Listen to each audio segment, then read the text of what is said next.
Durante este tiempo estaremos reflexionando sobre algunos temas relativos a la renovación espiritual de la iglesia, colocados allí en 1 de Samuel. Y hoy día habremos de reflexionar sobre el capítulo número 4. Hemos comentado que el pueblo de Israel se encontraba en una condición bastante deplorable. Su vida espiritual estaba en una gran decadencia. La condición de la sociedad de la época era una condición bastante negativa. Las cosas perversas regían. A Dios lo consideraban como objeto de sus pretensiones y habían cosificado a Dios como si Dios fuera una cosa, un objeto que lo podían traer como un amuleto en su vida. Era el pueblo de Dios, sí, así se autodenominaban, pero vivían alejados de Dios. La decadencia en la zona de Silo es muy grave, porque decíamos que el viejo Elí ya no sabía reconocer el acercamiento sincero de una mujer que buscaba la presencia de Dios y oraba en una expresión completamente silenciosa. Oraba dentro de su corazón y derramaba su alma para pedir que Dios actuara en medio de la situación que ella padecía al ser una mujer estéril. Pero Elí ya no podía distinguir esto. Estaba acostumbrado a las manifestaciones externas de adoración que la gente exagerada en la época hacía y que era lo que más se tenía en ese santuario en sí. Tal vez gritos, clamores abundantes, muchas cosas muy emotivas, pero fuera en realidad de una comunión sincera con Dios. Por eso Elí tuvo por ebria a Ana y le dijo: digiere tu vino. Y Ana podía corregir: no, Señor mío, estoy orando al Señor. Saben, mucha gente busca al Señor con actos extraordinarios, con manifestaciones externas, alzando sus manos, aplaudiendo, gritando en su clamor, y la gente piensa que con eso está en plena comunión con Dios. Es algo muy contrario al mandato de Jesús, que aquellos que eran sus discípulos tenían que orar en su cuarto, cerrada su puerta, orando al Señor que está en lo secreto, y su Padre que escucha en lo secreto le recompensaría en público. Esto es algo muy importante en el ejercicio de la fe y la devoción.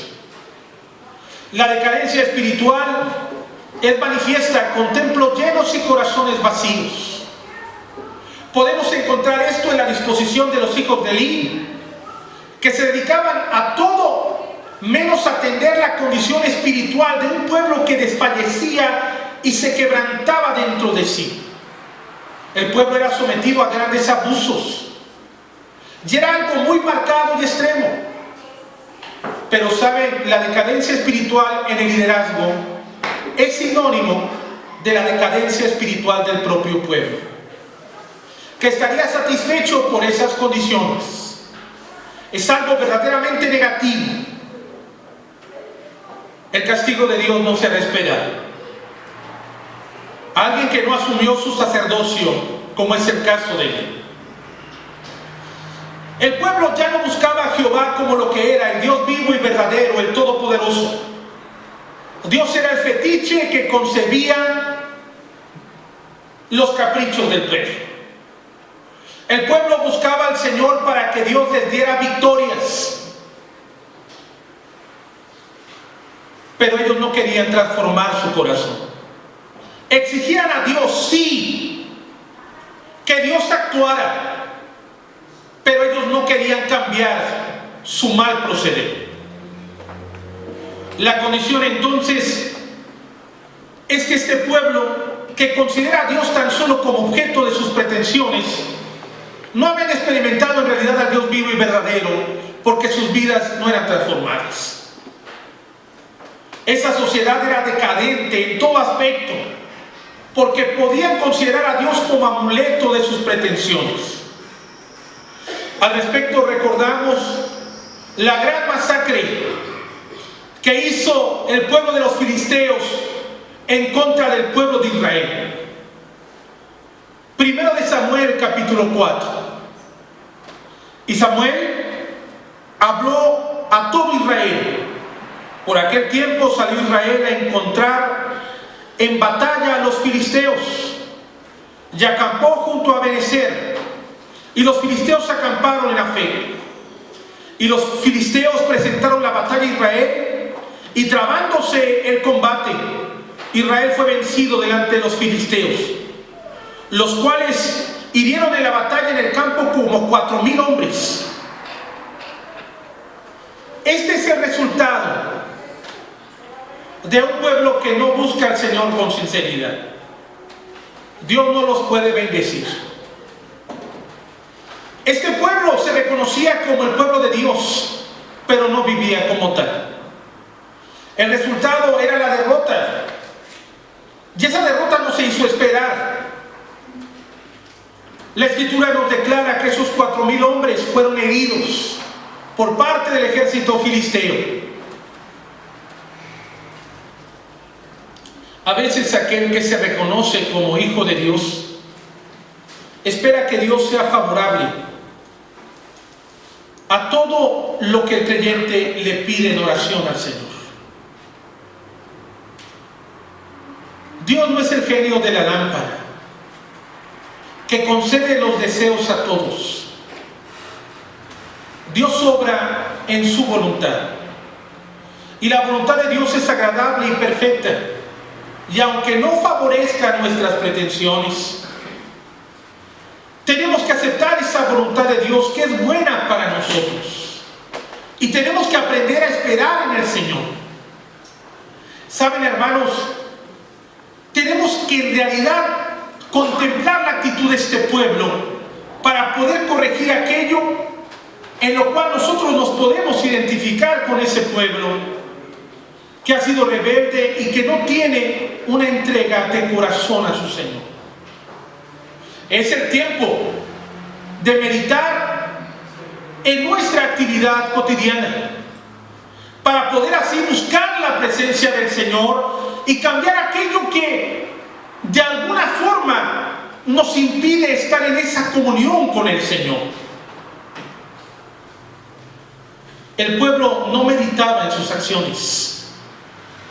Pensaban que Dios tenía la obligación de ayudarlos porque ellos son el pueblo de Dios.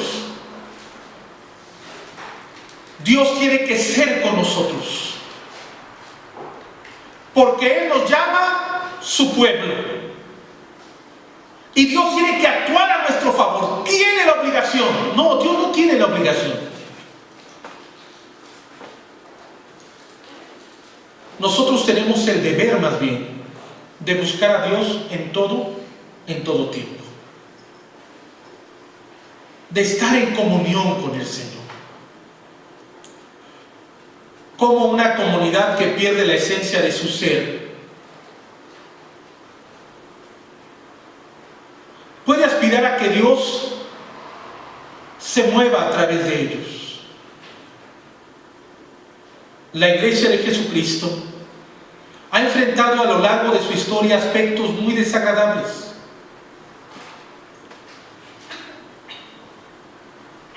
Denotando así que a veces se vive al margen de la voluntad de Dios.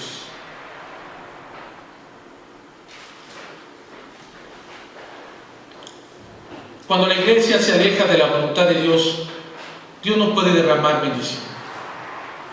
Cuando la iglesia se aleja del evangelio de nuestro Señor y Salvador Jesucristo, Dios no puede actuar en medio de esa comunidad. Cuando son muchas las cosas que se establecen como prioridad y no el evangelio de nuestro Señor y Salvador, la iglesia no puede ser bendecida. Al reconocer esto como comunidad cristiana, tenemos que recuperar la esencia de nuestro ser, que es proclamar a Cristo como nuestro Señor y Salvador.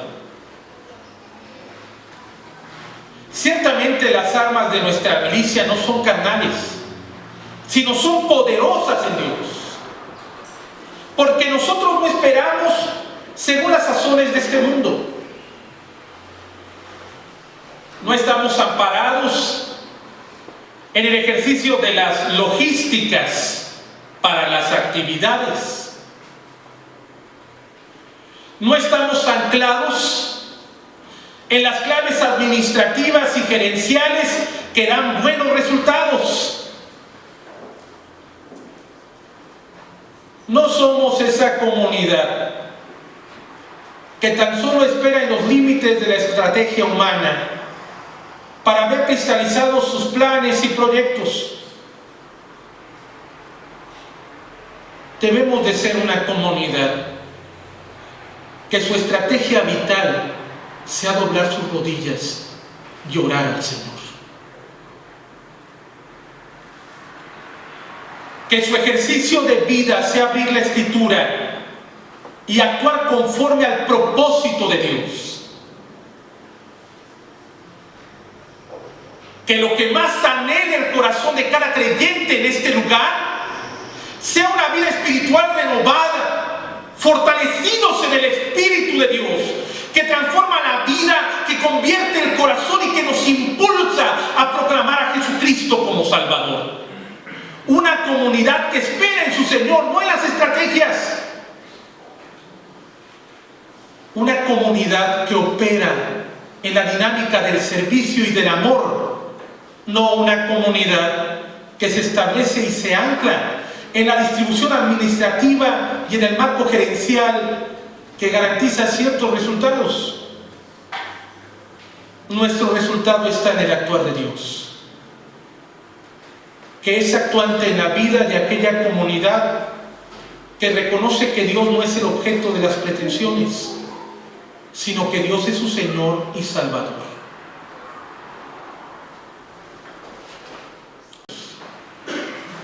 Hay comunidades que guardan objetos santos y dicen, ahí está la presencia de Dios morando, y tienen un recipiente hecho de oro o de plata que guarda un pedazo de pan adentro.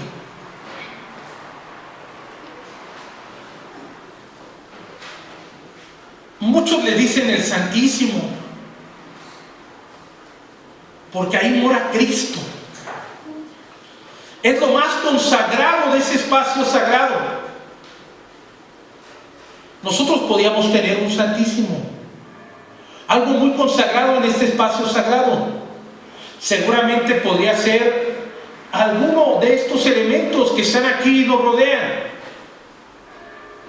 Pero Dios no ha llamado objetos sagrados. Dios ha llamado un pueblo santo, un pueblo que debe de buscar la presencia de su Señor, y en eso estará el objetivo de su vida, y eso será para cada uno de nosotros el anhelo de la existencia, la santidad de nuestro corazón. Ya basta de considerar a Dios el objeto de nuestras pretensiones. Dios me tiene que favorecer y me tiene que responder. No, no es el genio de la lámpara, pero Dios obra en su voluntad. Dios tiene la obligación, no, tú tienes la obligación de tener una vida transformada. Yo tengo el deber de tener una vida transformada conforme al propósito de Cristo. ¡Ay, ese pueblo de Israel! ¿Cómo era? No se daban cuenta. Dice la Escritura que cuando el pueblo regresó de la derrota a su campamento, se les ocurrió una brillante idea. Vayamos por el arca del pacto. Nos va a dar suerte. Habremos de ganarle a esos filisteos. Cuando volvió el pueblo al campamento, los ancianos de Israel dijeron: ¿por qué no se ha ido hoy Jehová delante de los filisteos? Traigamos a nosotros de Silo el arca del pacto de Jehová, para que viniendo entre nosotros nos salve de la mano de nuestros enemigos. ¿Qué no podían contemplar los propios ancianos, líderes del pueblo? Que el problema vital era la consagración de ellos como comunidad llamada pueblo de Dios. El pecado enceguece. Los aspectos negativos de la vida se colocan tan alto en el aspecto de la prioridad de la vida de las personas que no se da cabida a una autoevaluación. El pueblo no miraba su lejanía con Dios y pretendía que el arca del pacto iba a ser su proximidad y iba a ser el amuleto que cambiara la condición de ese pueblo frente a la batalla contra los filisteos. Dios no es nuestro fetiche, no es nuestro objeto. Dios actúa en nuestra vida.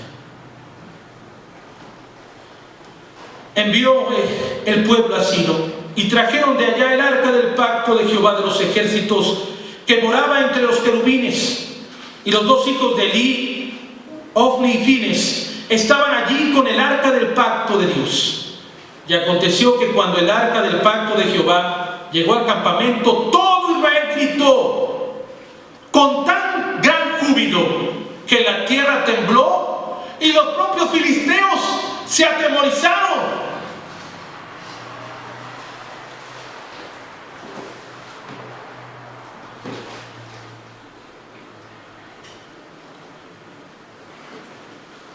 El problema de este pueblo es que verdaderamente estaban desvinculados del propósito de Dios. Sus dinámicas, la condición de su vida estaba alejada del Señor totalmente. Lo único que hicieron fue poner el arca del pacto delante de los ejércitos de Filistea, que los arrasaron y destruyeron, trayendo una gran mortandad. La Escritura nos dice en el versículo número 10 que al traer el arca se les ocurrió pelear contra los filisteos. E Israel fue vencido y huyeron cada cual a sus tiendas.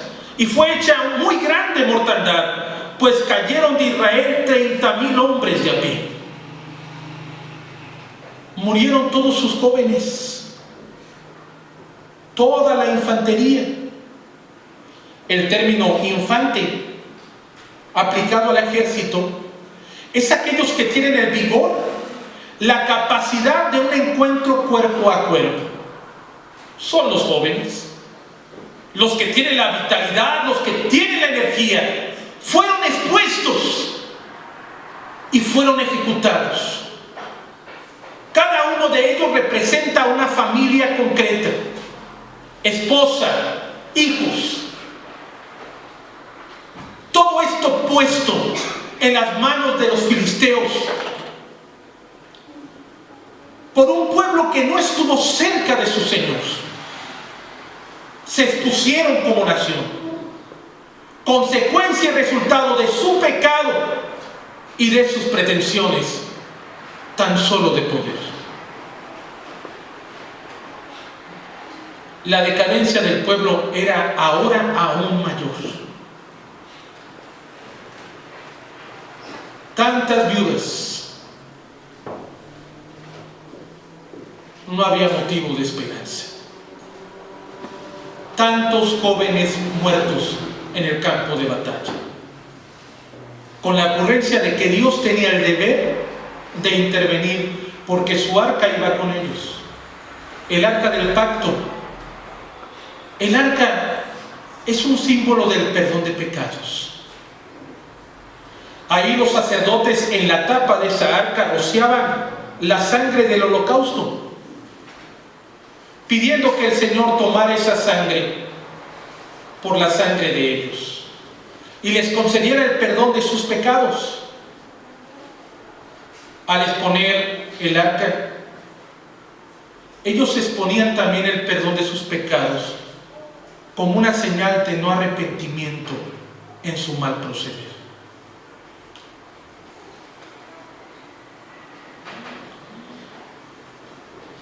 ¿Cuán grande desgracia experimentaba el pueblo? Pues lo único que puede venir del alejamiento de Dios es desgracia en las condiciones de la familia. Este pueblo que quebrantaba hasta lo sumo, pero era resultado de su poca cercanía con Dios. Y el juicio de Jehová no se hace esperar. Mueren en el combate los hijos de Elí.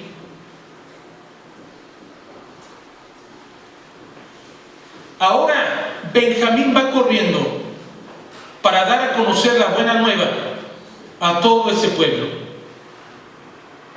Y el pueblo llora porque han perdido el arca del pacto. Y Elí lo único que tiene es caer de ese lugar donde está sentado por su gran peso, 98 años de edad, y se desnuca de la caída. No hay motivo de esperanza.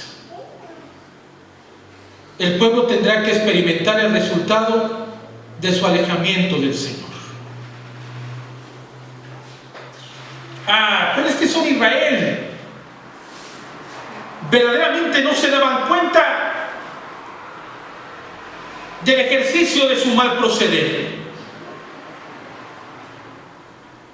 Israel, en una derrota, fue dejado en la miseria.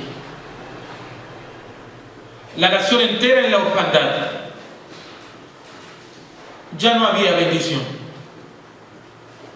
Toda expectativa de un combate nuevo se había ido por tierra. El resultado: miles de huérfanos, miles de viudas, un pueblo en el total desamparo. Porque los líderes fueron esclavos de su propia ideología, porque vieron a Jehová como un objeto que tenía que responder a sus pretensiones.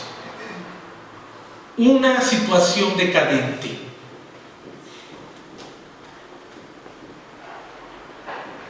Dios es Dios, y como Él nadie. No es el objeto de nuestros caprichos. Dios quiere que le reconozcamos como tal y en consecuencia que vivamos como su pueblo. Porque a veces decimos: ¡ay, Israel! Pero más bien tenemos que decir: ¡ay de nosotros! Porque estamos colocados en una situación desfavorable. Porque miramos Israel y no queremos mirar nuestra vida. A veces están apartados del Señor. Y pretendemos creer que acercándonos a Dios le hacemos un favor a Dios, cuando nosotros somos en realidad los favorecidos, los bendecidos. Y debemos de ser un pueblo que viva en gratitud a su Señor. La gloria de Israel se ha desvanecido. Por eso el resultado: el nieto de Elí recibe el nombre de Icabod. Esto es sin gloria, porque Israel ya no tendría gloria en su ejército, ni gloria en el ejercicio de sus ritos por el perdón de pecados, lo que los humanos reconocerían como poder y gloria. Y lo que es terrible más aún es que la presencia de Dios les había descobijado por su pecado. Por esos momentos en que he descuidado mi comunión contigo, que he pretendido hacer de ti, Dios Todopoderoso, Señor de mi vida, un objeto de mis pretensiones. Ay de mí, Señor, cuando he expuesto a mi familia a condiciones negativas, al no preocuparme por orar, por estar en comunión contigo de una forma plena. Ay de mí, Señor. Ay de mí.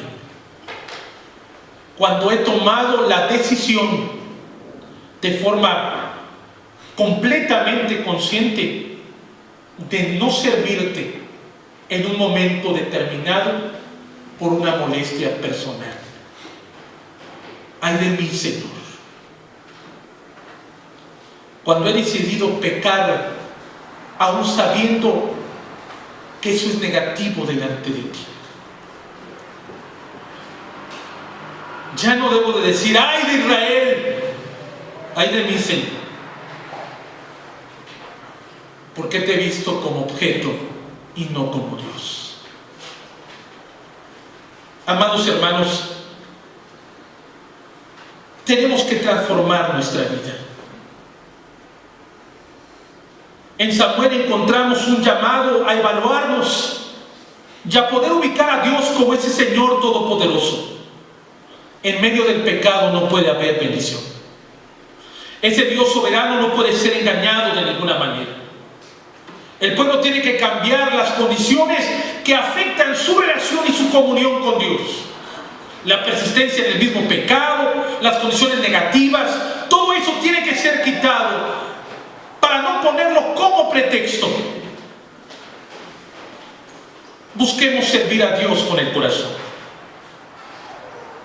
para que la gloria del pueblo del Señor no sea quitada y no lleguen tiempos de lamentación,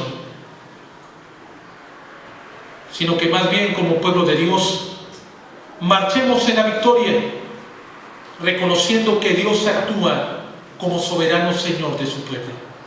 Oremos al Señor. Padre,